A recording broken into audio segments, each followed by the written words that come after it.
Jovens no Livro de Atos, de W. Brockmire. Ensinando-nos por seu exemplo. O livro de Atos dos Apóstolos nos ensina mais por exemplo do que por mandamento. Ele não apresenta tantos mandamentos para obedecer, como apresenta padrões para serem seguidos. Uma coisa é sermos corretos na doutrina, outra, bem diferente, é sermos corretos em nosso andar, embora ambas as coisas nunca deveriam estar separadas. Podemos encontrar certas coisas nas Escrituras, desfrutar delas e até mesmo falar delas, sem que seu verdadeiro impacto e sua força não sejam compreendidos enquanto não as experimentarmos na prática. É provável que os jovens, mais do que outros, sejam mais propensos a observar certas verdades, adotando-as de um modo intelectual. Mas no livro de Atos, encontramos vários jovens que obtiveram valiosa instrução, não pela teoria, mas pela experiência. O benefício de qualquer experiência está diretamente relacionado ao quanto conhecemos do pensamento de Deus acerca dela. Nunca devemos atribuir à experiência um peso maior do que a verdade revelada de Deus, mas é pela experiência que a verdade de Deus é aprendida na prática. Observamos, nos jovens encontrados no livro de Atos, importantes lições morais sendo ensinadas. Hipocrisia. Ananias e Safira foram desmascarados por Pedro por haverem mentido ao Espírito Santo. A devoção deles era maior exteriormente do que interiormente. Em poucas palavras, eles eram culpados de hipocrisia. Qual de nós pode se considerar livre disto? Devemos andar sempre julgando-nos a nós mesmos por causa de nossos corações astutos e traiçoeiros. Deus expressa, de forma inquestionável, o seu pensamento acerca deste mal encontrado entre o seu povo. Havia jovens presentes, os quais foram testemunhas do solene juízo que caiu sobre aqueles dois que eram culpados do fermento dos fariseus. Lucas 12, 1. Abre aspas. E Ananias, ouvindo estas palavras, caiu e expirou. E um grande temor veio sobre todos os que isto ouviram. E, levantando-se os mancebos, cobriram o morto, e transportando-o para fora, o sepultaram. E, passando um espaço de quase 3 horas, entrou também sua mulher, não sabendo o que havia acontecido. E disse-lhe Pedro, dize-me, vendestes portanto aquela herdade? E ela disse, sim, portanto. Então Pedro lhe disse, por que é que entre vós vos concertastes para tentar o Espírito do Senhor? Eis aí à porta os pés dos que sepultaram o teu marido, e também te levarão a ti. E logo caiu aos seus pés e expirou. E, entrando os mancebos, acharam-na morta, e a sepultaram junto de seu marido. E houve um grande temor em toda a igreja e em todos os que ouviram estas coisas. Fecha aspas. Atos 5, versículos 1 a 11. Numa época como esta, em que os santos de Deus são encorajados a falar de si próprios e de sua dedicação ao serviço do Senhor, possamos prestar atenção à séria lição de Ananias e Safira, que foram mortos por Deus por sua pretensão de aparentarem estar fazendo e dando mais do que faziam e davam na realidade. Sem dúvida, aqueles jovens presentes ali nunca mais se esqueceram daquela experiência. Que grande efeito preservador deveria ter esse incidente sobre nós, quando somos tentados a exagerar ou chamar a atenção para nossos débeis esforços de servir ao Senhor. Abre aspas. Quem fala de si mesmo busca a sua própria glória. Fecha aspas. João 7, 18. Aqueles jovens tiveram uma experiência ímpar na obra do Senhor, enterrar 2 hipócritas. Aquele era um trabalho necessário então, como é ainda hoje, enterrar nossas pretensões de espiritualidade e realizações, qualquer que seja o nível delas. Se estamos nos sentindo cheios de talento por causa de nosso serviço, é porque ainda temos pouco entendimento das palavras do Senhor. Abre aspas. Assim também vós, quando fizerdes tudo o que vos for mandado, dizei, somos servos inúteis, porque fizemos somente o que deveríamos fazer. Fecha aspas. Lucas 17, 10. Zelo sem entendimento. Outro perigo a que os jovens são talvez mais vulneráveis é o de terem, abre aspas, zelo de Deus, mas não com entendimento, fecha aspas. Romanos 10, 2. O apóstolo Paulo, antes de sua conversão, quando era conhecido como Saulo de Tarso, era um jovem muito zeloso. Atos 22, 3 e Filipenses 3, 6. Quando jovem, ele ajudou no apedrejamento de Estevão. Abre aspas. E as testemunhas depuseram os seus vestidos aos pés de um mancebo chamado Saulo. Fecha aspas. Atos 7, 58. Talvez ele não tenha atirado pedras, todavia aprovou o assassinato de Estevão. Os judeus já não sabiam o que fazer com Estevão. Este atacara suas consciências, convencendo-os, pelo Espírito, de sua culpa e rebelião. Além disso, o Espírito no qual falou era impecável. Abre aspas, e não podiam resistir à sabedoria e ao Espírito com que falava. Fecha aspas. Atos 6, 10. Entre nós, hoje em dia, a verdade de Deus é com frequência diminuída por causa de falhas no Espírito ou por faltas no andar daqueles que a apresentam. Os judeus não tinham tal desculpa. Tudo o que podiam fazer era se arrepender, ou então livrar-se daquele que lhes mostrava claramente a posição em que se encontravam diante de Deus. As últimas palavras de Estevão devem ter ressoado nos ouvidos de Paulo por toda a sua vida.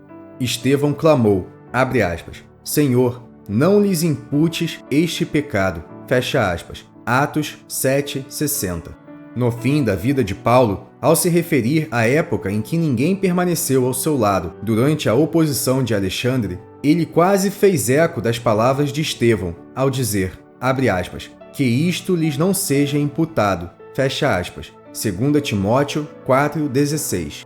Quão semelhante ao seu mestre foram Estevão e Paulo. Jesus disse, abre aspas, Pai, perdoa-lhes, porque não sabem o que fazem, fecha aspas. Lucas 23, 34. Precisamos aprender que um espírito correto tem mais valor do que o zelo. Nada é dito do zelo de Estevão, embora ele, obviamente, fosse zeloso para a glória de Deus. As últimas palavras de Paulo que estão registradas são, abre aspas, o Senhor Jesus Cristo seja com o teu espírito. A graça seja convosco. Amém. Fecha aspas. 2 Timóteo 4, 22. Indiferença. Quando olhamos para Saulo de Tarso, encontramos um jovem opondo-se à verdade de Deus.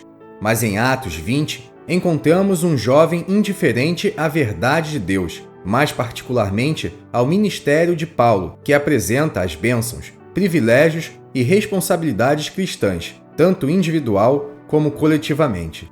Abre aspas. E no primeiro dia da semana, ajuntando-se os discípulos para partir o pão, Paulo, que havia de partir no dia seguinte, falava com eles, e alargou a prática até a meia-noite. E havia muitas luzes no cenáculo onde estavam juntos. E, estando um certo mancebo, por nome Eutico, assentado numa janela, caiu do terceiro andar, tomado de um sono profundo que lhe sobreveio durante o extenso discurso de Paulo, e foi levantado morto. Paulo, porém, descendo, inclinou-se sobre ele e, abraçando-o, disse, não vos perturbeis, que a sua alma nele está. E subindo e partindo o pão e comendo, ainda lhes falou largamente até a alvorada, e assim partiu. E levaram vivo o mancebo, e ficaram não pouco consolados. Fecha aspas. Atos 20, versículos 7 a 12. Se, por um lado, esta passagem está repleta de ensino para nós, por outro, há alguns pontos que são óbvios e que iremos examinar em busca de pensamentos mais profundos. Eutico caiu do ministério de Paulo. Paulo restabeleceu Eutico e o colocou novamente em um lugar onde poderia uma vez mais escutar o ministério de Paulo. Uma coisa é falar de restauração, mas outra, e quão bendita, é conhecer a doçura dela em nossas almas. Com que frequência temos, entre aspas, caído depois de nos tornarmos indiferentes ao ministério de Paulo.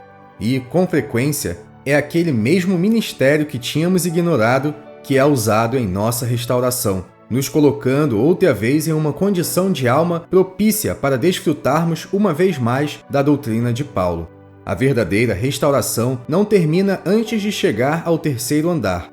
Podemos muito bem questionar a professa restauração de alguém que tenha pouco interesse no ministério das Escrituras.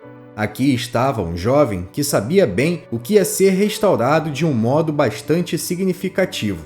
Sem dúvida, Eutico, após sua recuperação, passou a ter um novo apreço por Paulo. O apreço pela doutrina de Paulo. Paulo tinha um sobrinho que também lhe dava valor. Quão encorajador é vermos um jovem que, em meio a toda a oposição religiosa, dava valor a Paulo. Os judeus não se contentavam em impedir Paulo, eles queriam exterminá-lo. Abre aspas. E, quando já era dia, alguns dos judeus fizeram uma conspiração e juraram dizendo que não comeriam nem beberiam enquanto não matassem a Paulo. E eram mais de 40 os que fizeram esta conjuração. E estes foram ter com os principais dos sacerdotes e anciãos, e disseram: Conjuramo-nos, sob pena de maldição, a nada provarmos até que matemos a Paulo. Agora, pois, vós, com o conselho, rogai ao tribuno que vos traga amanhã, como que querendo saber mais alguma coisa de seus negócios, e, antes que chegue, estaremos prontos para o matar. E o filho da irmã de Paulo, tendo ouvido acerca desta cilada, foi e entrou na fortaleza, e o anunciou a Paulo. E Paulo, chamando a si um dos centuriões, disse: Leva este mancebo ao tribuno, porque tem alguma coisa que lhe comunicar. Fecha aspas. Atos 23, versículos 12 a 18. É natural que os jovens queiram ser populares, ou pelo menos bem aceitos. O sobrinho de Paulo, mesmo sendo jovem, entendeu que o ministério celestial de Paulo não era aceito. Do mesmo modo, este ministério nos colocará em conflito direto com a carne religiosa. Além disso, o sobrinho de Paulo foi colocado na posição de quem conhece, na prática, o prisioneiro Paulo. Paulo, entre aspas, o apóstolo, denota sua autoridade, mas a ideia de Paulo, entre aspas, o prisioneiro, revela sua rejeição e a restrição que lhe é imposta. A fortaleza onde Paulo se encontrava pode ser uma leve figura da casa de Deus em sua condição atual, mais parecida com uma, abre aspas, grande casa, fecha aspas, 2 Timóteo 2:20. Nela, Paulo era um prisioneiro. Do mesmo modo, hoje a doutrina de Paulo é, com frequência, restrita pelos limites impostos pela cristandade. A plenitude de seu ensino é algo que não é desejado em muitos lugares cristãos, enquanto, em outros, é atacada e minada. Apesar de seu aprisionamento, ali Paulo foi preservado e ileso. O modo como foi guardado dos judeus é de grande interesse, mas no que diz respeito ao jovem, sua única responsabilidade era seguir as instruções de Paulo. Para que o volume de verdades reveladas por Paulo seja preservado, devemos seguir suas instruções. Não podemos mudar as circunstâncias, isto é prerrogativa de Deus, mas podemos obedecer.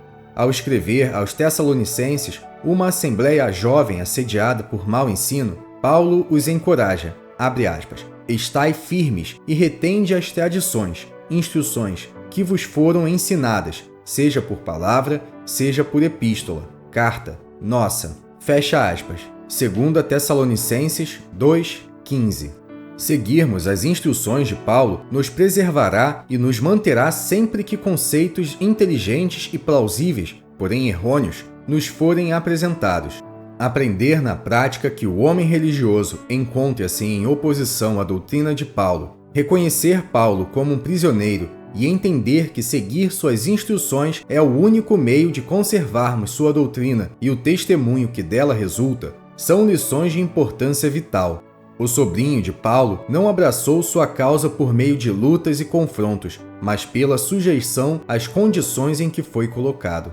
Estes 4 incidentes envolvendo os jovens no livro de Atos deveriam nos despertar para a necessidade de compreendermos, na prática, a exigência que Deus faz de sermos autênticos, o poder que advém de um espírito correto e a importância de se dar valor ao ministério de Paulo, seguindo suas instruções sem deixar de submeter-se às condições atuais. Texto escrito por William Bill Brockmeyer, Christian Treasury, março de 1991.